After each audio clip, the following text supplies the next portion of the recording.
Kilat News Updates. Mga balita ngayon, subsistence allowance ng AFP personnel itinaas ni Pangulong Ferdinand Marcos Jr. Dalawang individual arestado ng NBI dahil sa sexual assault and exploitation.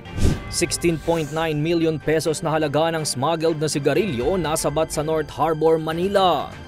Ako po si Cesar Soriano para ihatid ang nangungunang mga balita sa buong kapuluan ngayon. Tinaasan ni Pangulong Ferdinand Marcos Jr. ang subsistence allowance ng mga sundalo ng Armed Forces of the Philippines o AFP.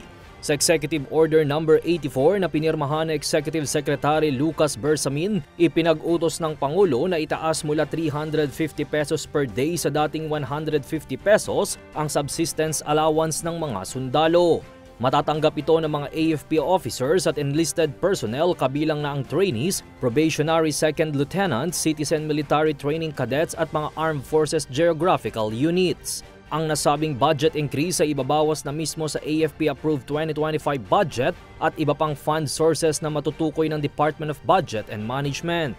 Ang nasabing executive order ay agad nag-take effect kahapon at aasahang maidadagdag agad ito sa mga allowances ng mga sundalo. Naaresto sa magkahiwalay na operasyon ng National Bureau of Investigation o NBI ang dalawang individual na sangkot sa sexual assault and exploitation ng mga menor de edad. Unang nahuli ang isang lalaki sa Parañaque City na sangkot sa pangmomolestya sa dalawa niyang anak na menor de edad, gayon din ang anak ng kinakasama nito.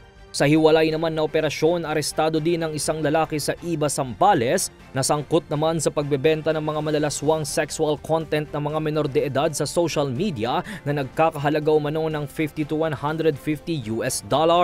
Mahaharap ang mga ito sa kasong paglabag sa Republic Act No. 8353 o ang Anti-Rape Law, Republic Act No. 7610 o ang Special Protection of Children Against Abuse, Exploitation and Discrimination Act at Qualified Human Trafficking.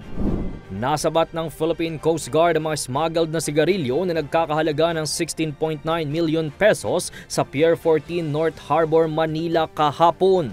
Sa pag-iinspeksyon ng PCG, tumambad sa kanila ang undeclared container na naglalaman ng halos 17,000 na rims ng iligal na sigarilyo. Ito na umano ang pangalawang pagkakataon ngayong buwan na nakakumpiskang mga otoridad ng mga iligal na sigarilyo matapos masabat kamakailan ng Coast Guard Station Manila ang 15.8 million pesos na smuggled cigarettes noong March 5.